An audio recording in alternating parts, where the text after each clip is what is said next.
Hi guys, and welcome back to my channel. If this is your first time, you're welcome, and if this is your second time, you're also welcome.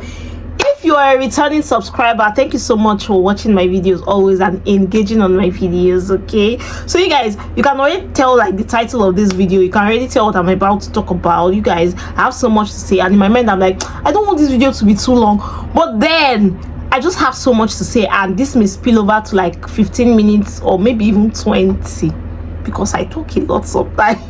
Okay you guys, but I'm really going to take my time because I mean I'm in the UK. It's not easy. I'm in the UK, you guys. UK via use my eye to see Pepe. UK via use my eyes to see Pepe, and eventually you guys, I'm now 1 month old in the UK. Hip hip hip hooray, drum rolls, tada tada. In fact, add your favorite drum roll sound to this area, to this part. You guys, I still cannot believe it. Like, so I have gotten my visa, I booked my flights, I have come, and I have stayed 1 whole month. First week, second week, third week, 4 weeks. So I'm 1 month old. Hey God. My tummy is still sweating me. You guys, I'm not yet over the excitement that I have relocated and I am starting a new life in a new country with new people. Even though of course I'll meet old people, I'm here with my brother, so it's not giving really that you are totally out of your safe space, out of your environment, out of the environment you're already used to. Okay, so like I said, I know that this video would eventually be long, but I'll try to break it into sections or parts on YouTube, so you can just go to the parts that interest you the most and watch. So if you're here to know how I have fared in my 1 month of being in the UK, you're welcome. Grab your favorite drink or snack or food, because this is about to be a long ride, long and emotional ride. I lost my handkerchief. I don't even know if they sell handkerchief here, but I'm supposed to be crying as I'm making this video.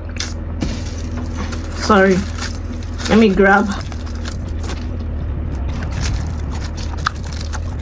Sorry.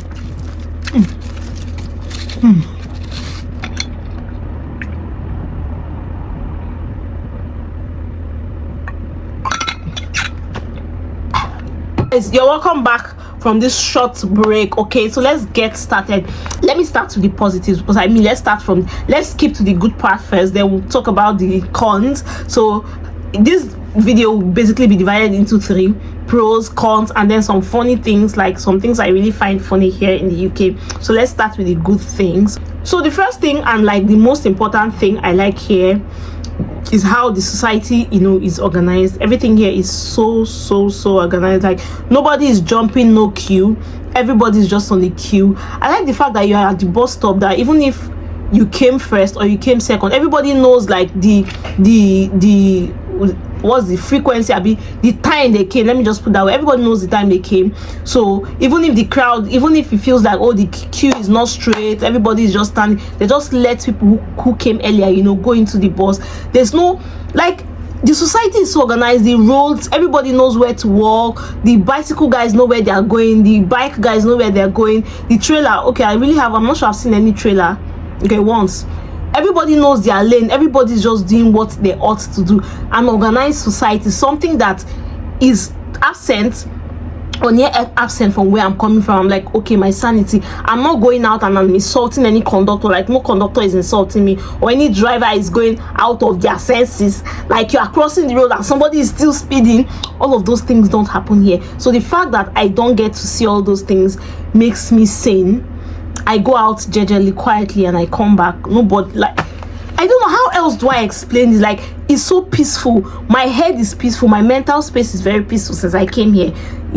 So the society is very organized, and I give it to them 100%. If there's any country more organized than the UK, that means, oh my God, people would live up to 300. That's why you see a lot of old people here, I guess, because the things that stresses us out the things that stresses us out back home is just not here. Okay, there are so many other things that stresses people here, but it's not just like those things we're used to. Okay, so that's one. Another thing I love here is the inclusivity. Like, I like how people living with disabilities have, like, they are well taken care of. This also falls under the organization of the society. Yeah, society is so organized that every office have, oh, this is an entrance for people living with disability, this is an entrance for people with wheelchair.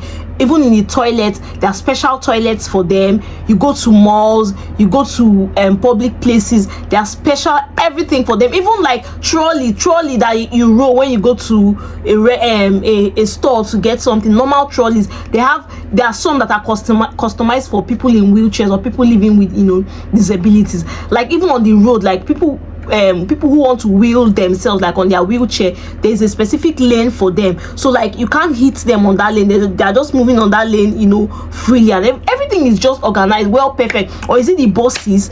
There's a space for them in the buses. This place is for people with wheelchair. Like people living with disability, they don't even really know what God has done for them. In fact, if you're living with disability and you're watching this video, and especially if you live in a developed country, you really don't know how privileged you are, because I haven't seen anybody push anybody in wheelchair since I came here. Like they use electric wheelchairs mostly here. Like I've not seen anybody wheel themselves or have somebody behind them push them. Yeah, of course that is applicable in some cases, maybe your older parents and all, but everybody, like, they are so self-sustaining that you see them moving on the road like it's as if nothing you get. But back home in Nigeria, you see people who struggle, even in hospitals where they know that people, like, literally a lot of people in wheelchair visit. You find that most of these hospitals don't even have like wheelchair enabled staircases and all of that. So these people struggle. I've seen a lot of people living with disabilities struggle to access certain facilities, like walking into a building, entering into a building. You see a building, for instance, maybe there's no light for the lift to work. That means they have to use the staircase. You now see them beg people to lift them up and carry them. See, I just like the level of inclusivity here. Like, nothing beats that, to be honest. Nothing. I love it so much for them. At least their life is way easier. And I hear they get free medical, free healthcare. I don't know the extent for that. I don't know the extent though, but life is just easy for them. My third point is the cost of living. I know this is debatable. For people who have lived in the UK for like 4 years, 5 years, they say, oh, the inflation is more. Oh, there's inflation. You would not understand because you're just coming.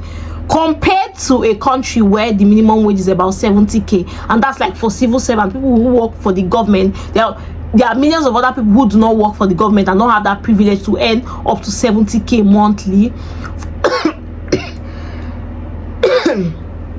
For people like that, they buy a cup of rice for about almost 500 naira or 400 naira. So tell me, somebody who earns 40k or 50k or even 100k buying a cup of rice. Now, this doesn't include the cost of cooking this rice.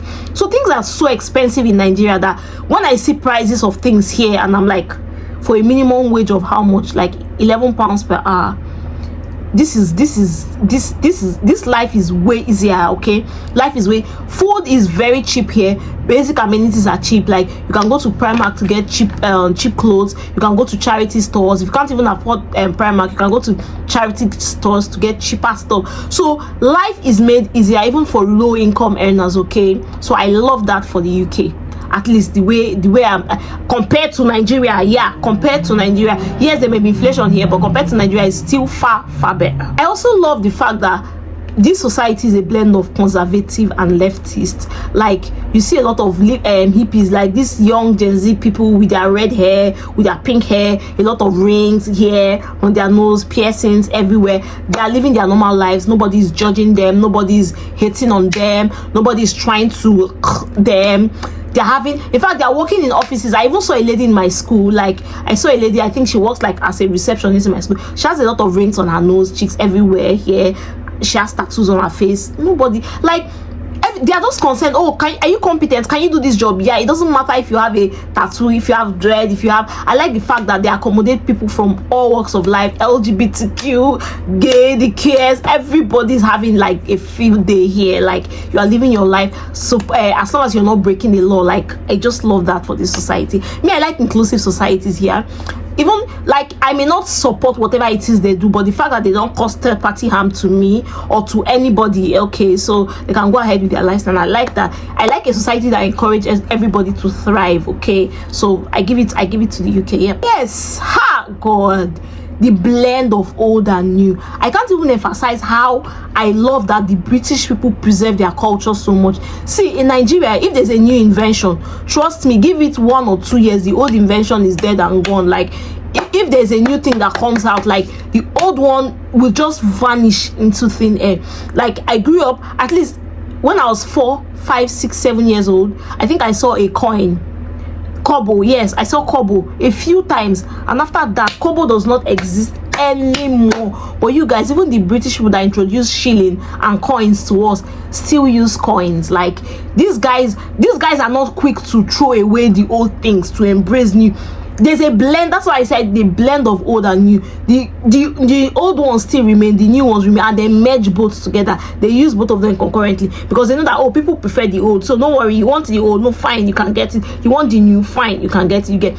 So that's like part of what an organized society is about. Not about just taking new things and throwing away your old ones, taking new things and that's like what's happening in Nigeria. Yeah. So when there's a new introduction, like maybe even with culture-wise, culture-wise, especially with culture, this new colonialism thing, they introduce something new. Say the white man's hair, the white man's is blah, blah, blah. Before you know, the old things they don't exist anymore. I like that even post offices exist.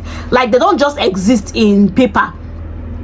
They exist in reality. Post offices, like they deliver your mails, letters to your houses. Like post offices still exist. Coins, they still use coins, they still use their pennies. Like it's a normal thing here, okay? They still use it actively. And of course, these are old houses. These houses built in the 18th, in the 18th centuries, in the 17th century, early 19th centuries. These houses still exist. They are not quick to demolish old things. Like, I mean, you walk into some places and you see houses and you can guess that, oh my, this house go down reach like 200 years, and they are not demolishing this house anytime soon. The only thing they do is to renovate this house, because I mean, they will, after engineers have done their whole test, trustworthy, to show that, oh, this house can stand the test of time. They still live in those houses, in these antique houses. They still exist. They still maintain it. And I feel like if Nigeria can have this same maintenance culture, it will be really nice. Because even me, in my mind, even the house my father built how many years ago, I'm saying, if I have money, I'm going to demolish it. I think it's a Nigerian thing, because I'm like, I'll demolish it and build a modern house. We are so passionate about modernity that we lose our taste. We lose like the Nigerian in us, the Africanism in us. We lose it where we want to embrace new things. And I love the British for that they're still maintaining. Like, even though you can go into your buses by scanning your phone, the card on your phone, people still pay with their coins, people still pay with cash, and that's totally fine. Nobody worry, nobody accept. You want to pay with coins, fine. You want to pay with cash, fine. You have a physical card, good. You have the one in your phone, fine. Nobody's abolishing paper money or coins because there's a new invention. No, everything will coexist. Okay, now that I've told you some of the things I love, I know that definitely over time I'll remember more things or more experiences I've had, but let's go to the things that they are not so gelling like that.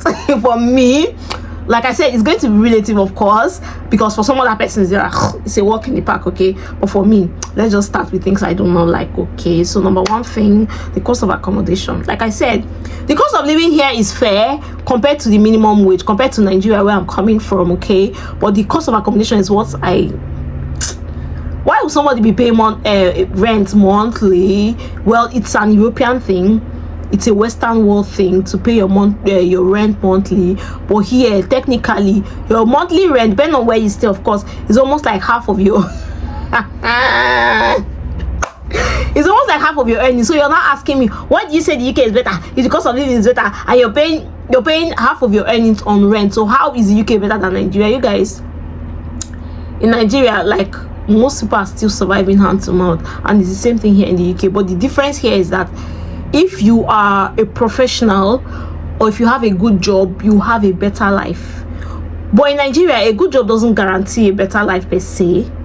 Okay, this video is feeling like I'm bashing Nigeria too much, but let me not do that comparison again with Nigeria. Let me just go straight to the point. Yeah, the cost of accommodation here is too expensive. Like, I feel like it's too much. Even if I'm going to pay monthly, at least 20% of my monthly income. Okay, I'm asking for too much.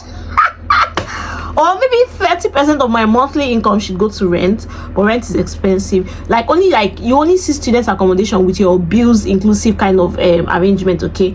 But usually after paying your rent, you pay for light, you pay your light bill, you pay for water, you pay internet and council tax, a couple of other things I don't even want to hear. I don't want to hear. I don't want to hear. because I'm not still paying rent yet. And when I hear of all those things, it's quite scary. Yeah. Anyways, cost of accommodation is high. So second thing, the job market is not for the faint of heart. You guys, I'm 1 month here and I don't have a UK job yet. I don't have a job yet. Oh, you guys, I've been applying. I have been applying. I've gotten a couple of unfortunately mails, that's feedback mails, saying unfortunately we have moved on. Unfortunately you did not meet the criteria. Unfortunately we've moved on with other applicants. Unfortunately you were dropped at this stage.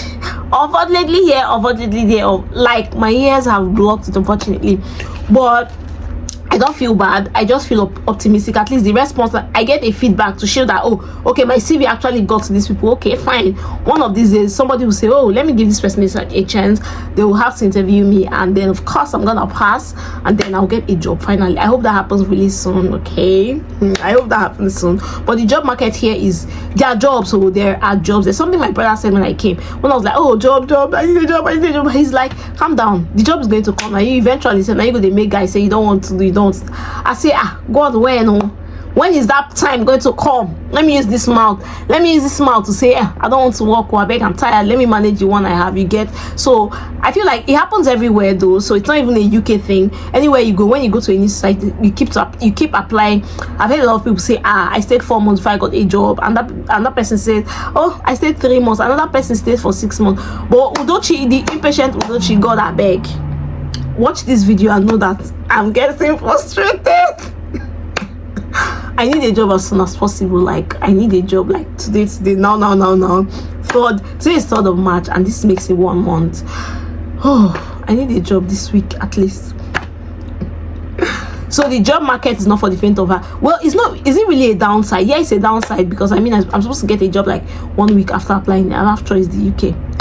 Hey, another disadvantage: the weather. Like, I told my friend that I'm usually a very curious and explorative person. If I come to a new place, I like to move around to see the places, visit new places, take videos, make videos, do all of those things. But the weather here, although yes, I must appreciate the last few days has been very fair. At least I could wear, the other day I went out to see a friend with just a sweater, and it's like, this cold, no, they touch you. I'm like, no, the weather is not that cold, like, for real. But when I came, the first week I came, the second week, it was crazy. I just rushed to class, and after class I am back home, like in my room with the heater blasting at full speed. Okay, the weather is not for the faint of heart, and like, this affects a lot of things. It even affects productivity for me to a great deal, because I remember when I came newly, I was sleeping like a malu. I would set my alarm to wake up as a jobless person to start making my job search, to start my job search by, say, 2 a.m., 1 a.m. But the cold will be too much that I will wrap myself in a blanket and say, hey, Udochi, is this life? Is this what you came here to do? I'll sleep on the first day. By the next day, I'm like, no worry, I'll wake up today. I must wake up by 2 a.m. The next day, so sleep go carry me. I was like, this weather is affecting my productivity. But you guys, I found a hack. I'm finally beginning to act and behave like the British people. Of course, what is my hack? Coffee. Immediately my alarm rings, I just leave the bed immediately with my sleep eyes. I go to the kitchen, make coffee. Immediately I drink the coffee. Fiam, the sleep don't come out, and I'll go straight to work. Yeah, that's my latest hack now, because I did not come to Europe to sleep. It's not why I came here. It's not why I came here. I need to do schoolwork. I need to job hunt. I need to do my personal jobs. I need to do a couple of self-development things. Okay, I can't do sleeping on the bed. Hey, that's not how Elon Musk got rich. Oh, it's not how Elon Musk got rich. I mean, there's a planning to be an Elon Musk. What's the female name of Musk? The female version, whatever. Like, that's not how Elon Musk got rich. Mark Zuckerberg, the likes her. No, I'm not gonna sleep like that. But the cold, yeah, it affects productivity, because I mean, you just want to sleep. You just want to cover yourself in your blanket and sleep. Hey, chukwadru. Yeah. So for the last thing, okay, another thing I don't like. Is it what I don't even like? I don't even know how to categorize this thing, because you guys see my hair. Like, I came with this hair. If I'm here 1 month, you know that this hair is already more than 1 month, or this is 1 month and a few days. I made this hair like 4 days before traveling or so. So you guys, my hair, what? I can't even slay. I cannot slay, okay, I can slay because I came with wigs, but I'm not even sure I'm ready to wear those wigs now. Like, how can I be wearing wig on the head when I don't have a job? You guys, my hair, first of all, I have to take out my hair by myself. Secondly, I don't have 30 pounds to give anybody, or 20 pounds to give anybody, or 50 pounds to give anybody to make my hair. Like, this means I have to make my hair myself. Yeah, of course I can twist my hair myself, but that's not the point here. The point is that sometimes you want to slay, sometimes you want to make beautiful hair to look good, but all that is not going to all that is not going to happen, you know, anytime soon. Yeah, but I'm trusting God. Yeah, I'm trusting God that He'll just give me money, that when I'm this, I can just make my hair better. Get me a sponsor because I don't like spending my money that much. Yeah, I don't like spending my money that much. So yeah, my hair. So let's get to the funny things about the UK. Things I find really funny and bizarre and weird. They are really much. So the first one is this. You know, in Nigeria, I will say beggar no get choice. In the UK, their beggars have choice. Now, this is not to spite beggars, or this is not to spite people who are on the streets. No, that's not why I'm saying this. I'm just saying this like the difference. So in Nigeria, you have people who beg, like they're on the street, so you just give them any amount, and they just say, oh, thank you. Here, it's different though. Beggars here have a choice. For instance, you're going into Aldi and you see a beggar on the road. They're like, please get me a coffee when you're coming out. What do you mean I should? What do you mean I should get you a coffee when I'm coming out? Like, did you put money in my pocket? And like, you have a choice of what you want, really. Like, get me a coffee when you're coming out. Like, that must be some effrontery. Secondly, I was with my friend one day, like, we were walking towards his car, and then this beggar like was chasing him behind. He's like, oh, please can you help me with £1.50 or £1.50 something. He said, please can you help me with £1.50. I was like, you are specific on what you want. Oh, not a joke here. you guys don't come to this place to joke. Or like, they're not asking for like, just give me what you have. They're telling you, this is what I want, get me coffee, get me this particular and I got into the car and I was like, I could attach the video. I don't know. No, it's somehow I could attach the video, but it was just funny. I was shocked. I was like, what do you mean you have like specifics of what you want? Okay, maybe like this is in line with British people. British people are quite straightforward. Okay, maybe this is in line with their lifestyle, like straightforward. Nobody's cutting or nobody is, you know, beating about the bush like we do back home. Maybe another thing is Karens and their funny behavior. You guys, you know how one day, the first time I experienced a Karen, like an older woman at the bus stop, she's like, are your services reliable? And I think I just generally thought she was asking about the bus service, but I'm like, how British person would they ask me where be Nigerian? I'm just a visitor. You're asking me if the bus service is reliable. I was like, yeah, it is reliable. She kept asking, are the services reliable? And then more people came to the bus stop, and she kept asking those people, are the services reliable? That was when I knew that, okay, this woman is not really like stable. Okay, you guys, days later I was in a bus. It was not the male version of that same woman. This man was being too chatty, an older man was being too chatting with everybody.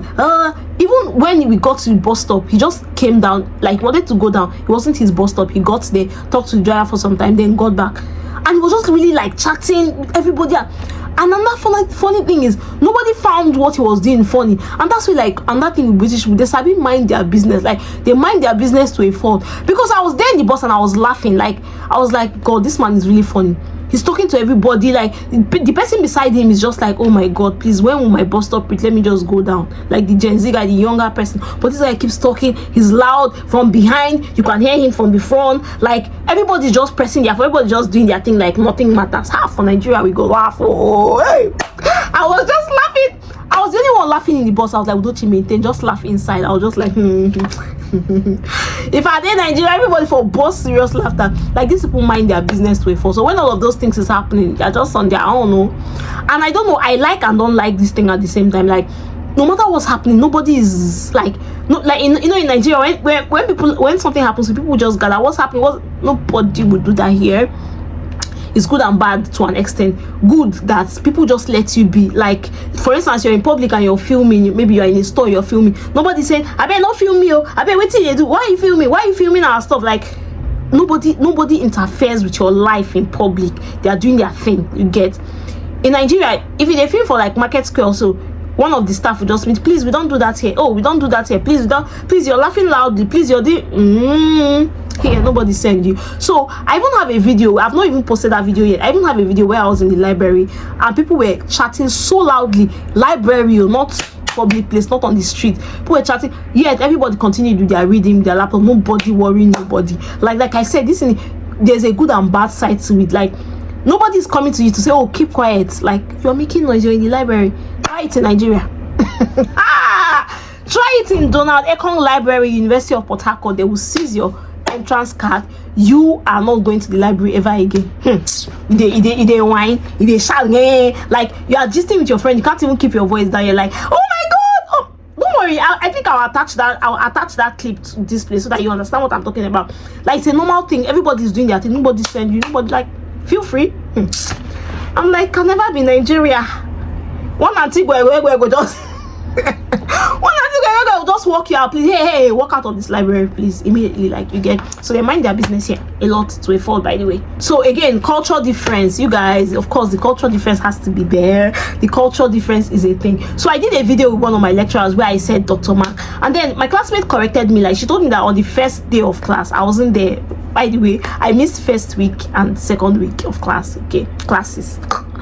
So she told me that on the first week of class, lecturers told the students not to call them sir, or not to call them, just basically call them by their name.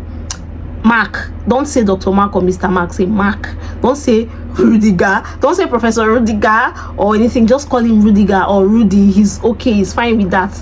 Don't try that in Nigeria.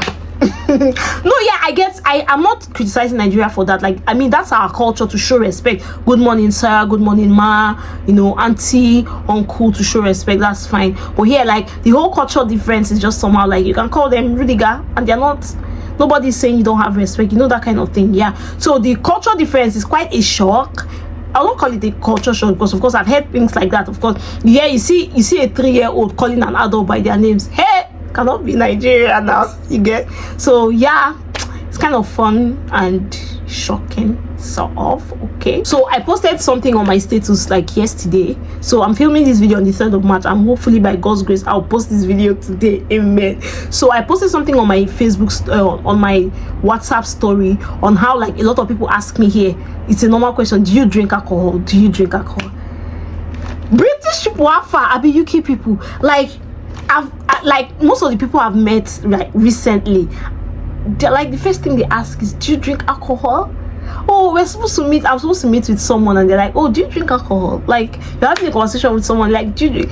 So people drink alcohol a lot here. You not tell me before coming, so let me go and fortify myself. And my answer is always, I'm a social drinker. I will just not buy alcohol with my money. I've never bought alcohol with my money before. Like, okay, you are drinking alcohol. Oh, can you? Okay, I can take a sip. Like, that's how I drink alcohol. Like, alcohol is not fantastic. There's nothing fantastic about it, so I don't really take it. But everybody in the UK asks me that question. But the Nigerians, the Indians, the British people, literally everybody, do you drink alcohol? Do you drink alcohol? I guess everybody loves enjoyment. I've not explored that enjoyment part of the UK, but you guys, that party very soon. And of course, I'm going to bring that details here on this channel. I'm planning, don't worry, let me not leak the secret yet. But of course, when I go out, of course, you're going to see every detail, from the D to the L's, and the S, from the D to the L's, every details, you're gonna see all of them. Okay, so let me talk about some misconceptions about the UK.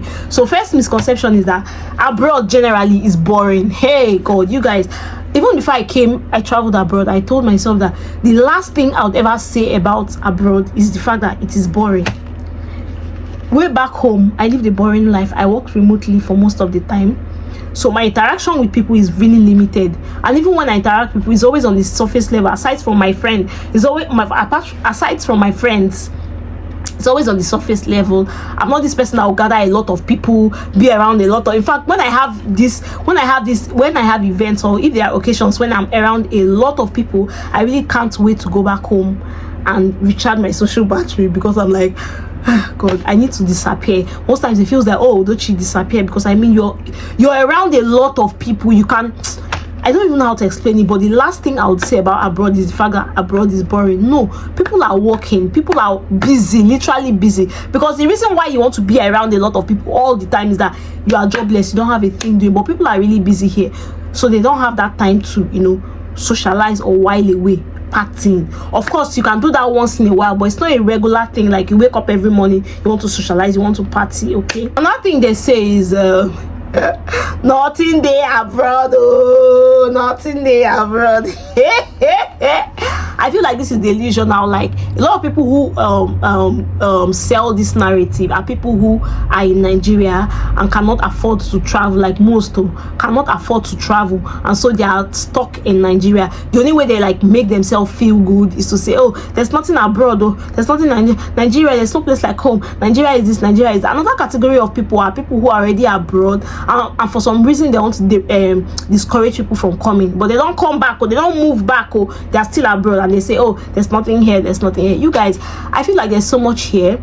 This place is a land of opportunities. Even Nigeria is a land of opportunities, but our politicians, our government are not harnessing these opportunities enough. That's why a lot of people just graduate from school and they're out of the country. A lot of people, doctors, professionals, engineers, they're leaving because the potentials are in Europe. Like, the potentials are in a society where, because I buy things from the stores, and most of the things I buy here are produced in the UK. Only the manufacturing industry in Nigeria can take us from 10 to 1,000 in 2 or 3 years. Like, only manufacturing. Like, if we take manufacturing seriously, only manufacturing can take us from, because I mean, you know, the number of people, millions of people the manufacturing industry can hire. And that's like most of the things you buy. Okay, there's a chocolate beside me. This is proudly crafted in the UK. I don't know if you can see it. Most of the things you buy here is only a few things you say, oh, imported from Peru, oh, imported from China. Most of the things are produced here. So they employ their people, they empower people, retailers get jobs, wholesalers get jobs, people who do the manufacturing get jobs, people who manage those businesses, business developers, they get jobs, PR people for those companies get jobs, name it, content creators for those companies get jobs, and people are employed, you get. So if somebody tells you there's nothing abroad, it's not a lie. If you have the money, you have the resources. If you want to jackpot and come and see life, because when you're in Nigeria you have a myopic thinking, myopic view of life. Come out here and you see like the bigger picture. Okay, so me, I don't know if for anybody, any other person, but me, I know there's something in for me here, and I will milk as much as I can before I come back home. Okay, yeah. So do I miss Nigeria? A lot of people say, oh my god, a lot of people say it's because you just came, you'll soon miss Nigeria, you'll soon miss Nigeria. I don't miss Nigeria. I don't miss the fact that I could leave my house early and still arrive at my destination late. I don't miss the fact that me and conductor will dequanta every time. I don't miss the bad roads. No. I don't miss the electricity, lack of electricity. Like, I don't miss the fact that for 5 or 6 days I will not see light and I'll be burning fuel, and fuel is expensive. I don't miss that.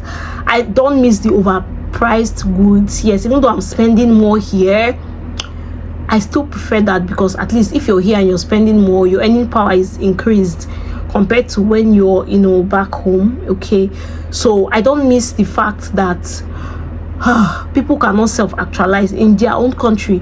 I don't like that. So yeah, I'm a newbie and I'm facing challenges. I just came, everything is not set for me, life never today sweet like that 100%. Yeah, I am still grateful to God. Yes, I'm grateful for this opportunity, and I know I'll make the best out of it. Okay, I know I'll make the best out of it. You guys, if you've not subscribed to my channel, please subscribe, and thank you for watching up to this point. Like I said, I'm going to divide this video into bits so it's easier for you to just navigate and see the one you like. One more thing, guys, one more thing. Sorry, I missed something. Look at this winter jacket. My friend's wife, my brother's friend's wife, okay, relationship longer, my brother's friend's wife gifted me this beautiful winter jacket yesterday. So this brings me to the point of like some you know, really some good things about the UK. They gift winter jacket. Like, gifting someone a winter jacket is like a normal thing. I remember the first time I visited my friend, I went to his house and he's like, this jacket you wore, it doesn't look like it's covering you well. And then he just goes and gives me one of his winter jacket. That's like a love language here. Like, people just gift you, you know, winter jacket. Oh, please, you can have this winter jacket. Like, and then she's like, oh, when next you come to the house, let me know so that I will get you more winter jackets. Like, this is, I wore this thing, I could not get over it. Like, it's so beautiful, like it's army green and, you know, all of that. So if you want somebody to just gift you a winter jacket for free, come to the UK. Come to the UK. It's a normal thing here. Okay, anyways guys, thank you once again for watching this video. This video is too long, for watching this video up till this point, and I'll see you in the next one. The next video you're about to see, no, let me not leak the secret yet, but thank you.